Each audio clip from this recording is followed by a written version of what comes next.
Dari 9 petarung yang berlaga di cabang tarung derajat Pekan Olahraga Nasional PON ke-19 di Jawa Barat, Bali mampu meloloskan 4 petarung untuk melaju ke babak semifinal.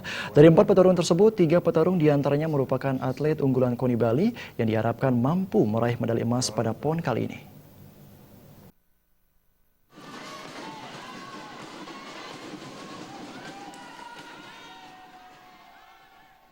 Keempat petarung Bali yang mengantongi tiket semifinal adalah Nyoman Mardiana untuk kelas 67-70 kg, Adip Gandadi Putra untuk kelas 70-75 kg, Nengah Sudika untuk kelas 64-67 kg, dan Made Milantara untuk kelas 49-52 kg. Sayangnya, sukses tersebut tak diikuti petarung Bali lainnya yakni Gede Swadika, Komang Wardika, Made Heri Purnomo, Made Bujangga, dan Ketut Sumertayasa yang mengalami kekalahan di babak penyisihan. Pada pertandingan yang berlangsung di Gor Pajajaran Bandung, Ketut Sumertayasa yang tampil di kelas bebas di atas 80 kg putra harus mengakui kehebatan tuan rumah Jawa Barat, Hertanu Di Martias, dengan skor tipis 1-2. Bertanding dari sudut hitam, Sumertayasa sesungguhnya telah berupaya tampil agresif, namun hal tersebut belum cukup untuk mengantarkannya melenggang ke babak semifinal.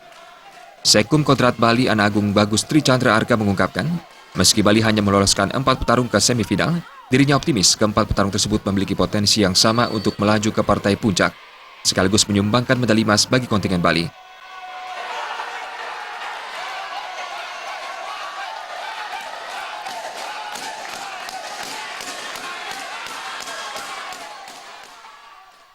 Memang secara teknik di dalam PON ini memang sangat dilihat sekali dengan agresivitas dan sesuatu teknik benar-benar diterapkan dalam PON ini. Ini membuat petarung sendiri menjadi beban dari tegang, tapi mudah-mudahan dalam 4 petarung kami yang kita unggulkan itu adalah Adip Gandadi Putra peraih medali emas 2008 dan Nengah Sudika peraih medali emas PON 2012. Tri Chandra Arka menambahkan, untuk pertandingan di babak semifinal, para petarung Bali senantiasa diingatkan menggunakan teknik tarung dengan benar dan bertanding lebih agresif sebagai modal memenangkan laga. Dari Bandung, Jawa Barat, Alit Sidi dan Anggara Tanah melaporkan.